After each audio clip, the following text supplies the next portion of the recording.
Welcome back to my channel. আশা করি তোমরা সবাই খুব ভালো আছো অ্যান্ড সুস্থ আছো। সকলকে জানাই শুভ নবমী। নবমী স্টার্ট হয়ে গেছে। আমি এখন জলদি স্নান করব, স্নান করে মন্দিরে যাব। মানে এত গলা ব্যথা করছে আর এত ঠান্ডা লেগেছে কিভাবে আমি জানি না, মানে হয়তো মাথায় ডেলি স্নান করছি বলে। তো আমি এখন ঝটপট একটু স্নান সেরে নিই। স্নান সারার পর রেডি হয়ে মন্দিরে যাব। তো স্নান করার পরে তোমাদের সাথে দেখা হচ্ছে। কি অদ্ভুত, ঘুম থেকে উঠেই দেখি মা একদম রেডি শেডি হয়ে বসে আছে মামার বাড়ি যাবে বলে। মা এখন চললো বাপের বাড়ি ঠাকুর দেখতে।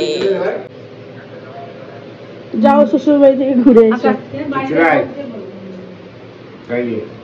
মায়ের মুখের হাসিটা দেখে বড় স্পষ্ট যে নিজের বাড়ি যাওয়ার কতটা আনন্দ। যতই হোক বাবার বাড়ি মানে যেখান থেকে মায়ের ছোট থেকে বড় হওয়া, সেটা একটা আলাদাই ব্যাপার। তাই মা আর বাবা বুলেটে করে চললো মামার বাড়ি, আমাকে, ভাইকে, আতামাকে, সবাইকে ফেলে। আর এখানে মাদের যাওয়ার পরে আমি স্নান করে একদম রেডি হয়ে চললাম মন্দিরের পথে। আর আজকে মা যেহেতু নাই, আমার সঙ্গী হচ্ছে আতামা।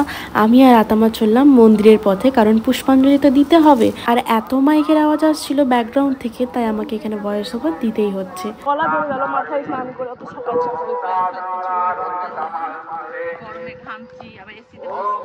কথা বলতে বলতে আমরা পৌঁছে গেছিলাম মন্দিরে। আর মন্দিরে গিয়ে দেখি যে জেঠু নিজের মতো পুজো করে যাচ্ছে। মন্দির পুরো ফাঁকা, কেউ ছিল না।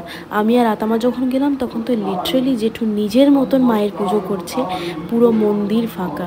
আর আমি এখানে সেই ফাঁকা মন্দিরে বসে বসে জেঠুর পুরো পুজো করার ভিডিওটা নিচ্ছিলাম অ্যাজ আ মেমরি হিসেবে, যাতে পরেও শুনতে পারি, দেখতে পারি তাই। আর ফাঁকা মন্দিরে যখন কোনো হই হট্টগোল ছিল না, প্রতিটা মন্ত্রগুলো স্পষ্ট কানে আসছিল। আর জেঠুর যে আবেগ পুজো করার, মানে ওফ কি বলবো। আসলে এই অনুভবটা সামনে না থাকলে বোঝানোটা খুবই মুশকিল।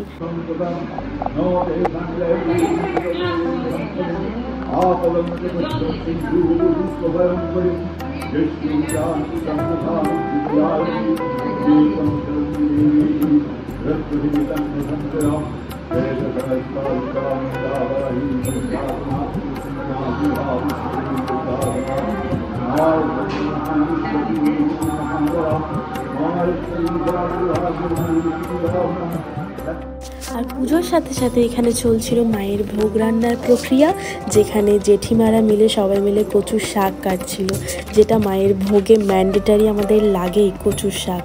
আর এখানে তারই মধ্যে দেখো অনেকজন চলে এসেছিলো, কাকিমা, জেঠিমা, আমার বোন, দিদা, ঠাম্মা, সবাই অনেকে এসেছিলো, যারা বসে বসে আমাদের সাথে গল্পও করছিলাম আমরা, প্লাস পুজোও দেখছিলাম। আর বেশ ভালো লাগছিল।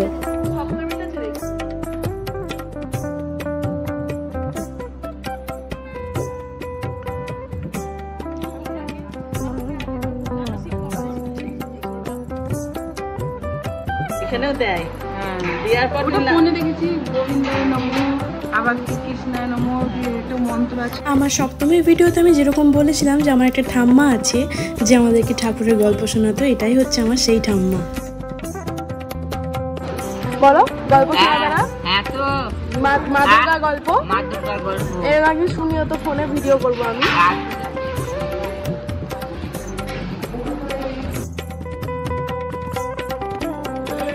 আর কথা বলতে বলতে এখানে শুরু হয়ে গেছিল পুষ্পাঞ্জলি পর্ব। পুষ্পাঞ্জলিটা আমি তাড়াতাড়ি সেরে ফেলেছিলাম, কারণ পেটে প্রচুর পেয়ে গেছিলো খিদে। কারণ নবমীর পুজোয় আগে যেরকম বললাম একটু বড় হয়, একটু সময় নিয়ে হয়।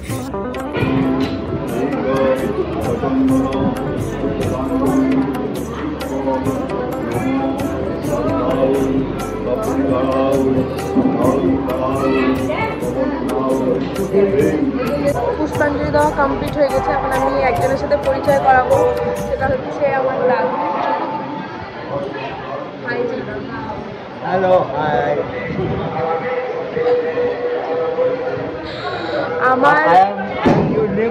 আমার না, নেভার না, আমার বাড়িতে এখন সব থেকে যদি কেউ বড় থাকে মানে আমার ফ্যামিলিতে, তাহলে হচ্ছে এটা আমার এই দাদু।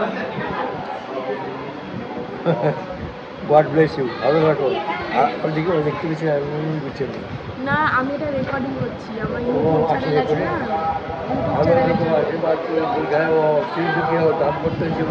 দাম্পত্য জীবন কিসে, আমি ভিডিও করছি আমার ইউটিউব চ্যানেলের জন্য। পুষ্পাঞ্জলি আমরা দিয়ে চলে এলাম।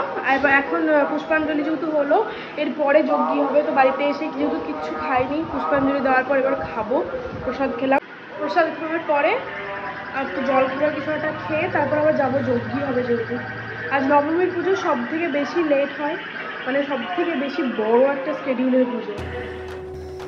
খাওয়া দাওয়া করে আমরা চলে এসেছিলাম আবার মন্দিরে, কারণ যজ্ঞি অলরেডি স্টার্ট হয়ে গেছিলো। আর এখানে যেরকম দেখতে পাচ্ছ জেঠু অলরেডি যজ্ঞিতে বসে গেছিলো আমরা আস্তে আস্তে।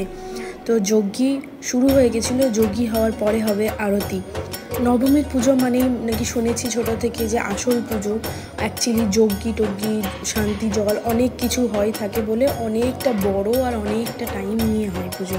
আর যজ্ঞের জন্য এখানে যেহেতু ফ্যান চলছিল, প্রথমে তো চোখ মুখের অবস্থা দেখো, গোটা মন্দির ধোঁয়াময় হয়ে গেছিলো। আর এই হচ্ছে অবস্থা।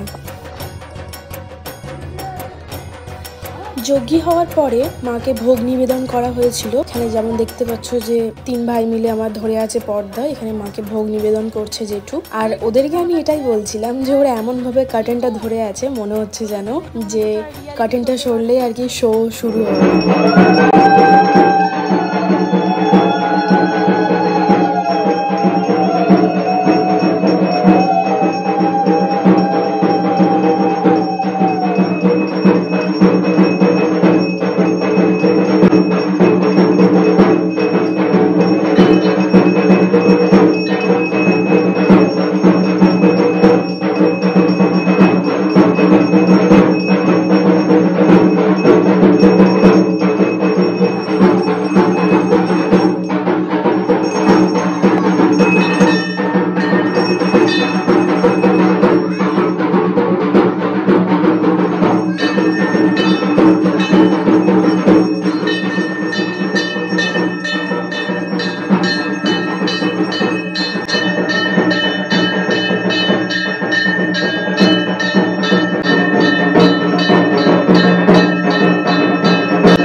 আর দেখতে দেখতেই পুজোটা কীরকম চলে যাচ্ছে না।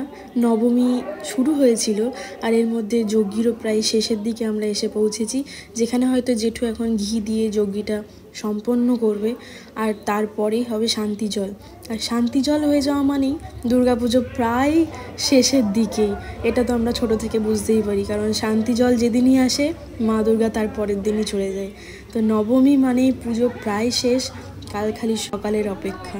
আর এখানে যেরকমটা দেখো শান্তি জল শুরু হয়ে গেছে। আর এত সবাই অশান্ত থাকে যে শান্তি জল নেওয়ার জন্য মানে হই হট্টগোল পড়ে যায়, যে এদিকে পড়েনি, এদিকে পড়েছে, এদিকে আর একটু বেশি, এদিকে আর একটু কম। মানে কত যে অশান্তি মানুষের জীবনে, কি আর শুধুমাত্র শান্তি জল না, এই যে আমার দাদা পাশে বসে আছে ভালো সুন্দর মুখ বানিয়ে, আমরা যেখানে বসে থাকি আমাদের বিচিং কিন্তু কন্টিনিউ চলে, সেটা মন্দির হোক বা বাইরে। যাই হোক, এটা সিরিয়াসলি নিও না, it's just a joke and don't take it serious. যেরকমটা দেখতে পাচ্ছ যজ্ঞ অলরেডি হয়ে গেছিল, আর এখন মা দুর্গাকে প্রথমে যজ্ঞির ফোঁটা দেওয়া হলো, তারপরে সবার মধ্যে বাঁটা হচ্ছে। নবমীর বাড়ি এসেছি আমি, আর এখন বাড়ি এসে ড্রেসটা চেঞ্জ করে ভোগ খেতে যাবো। আবার খিদে পেয়েছে খুব, 2:30 বাজে, এখনো খাওয়া দাওয়া হয়নি, মানে এতক্ষণে পুজো শেষ হলো জাস্ট। এরপর আমি আর রাদামা চলে এসেছিলাম ভোগ খাওয়ার জন্য। আর মা আজকে মিসিং, কারণ গেছিলো মামার বাড়ি, আর ভাই অ্যাজ ইউজুয়াল পরিবেশন করছে, আর আতা বাবা আগে খেয়ে ফেলেছিল। না না, এটা কোনো স্ট্যাচু না, এটা আসলেই মানুষ, জয়ী ওরকমভাবে দাঁড়িয়ে আছে। যাই হোক, দেখো নর্মাল হয়ে গেছে আবার।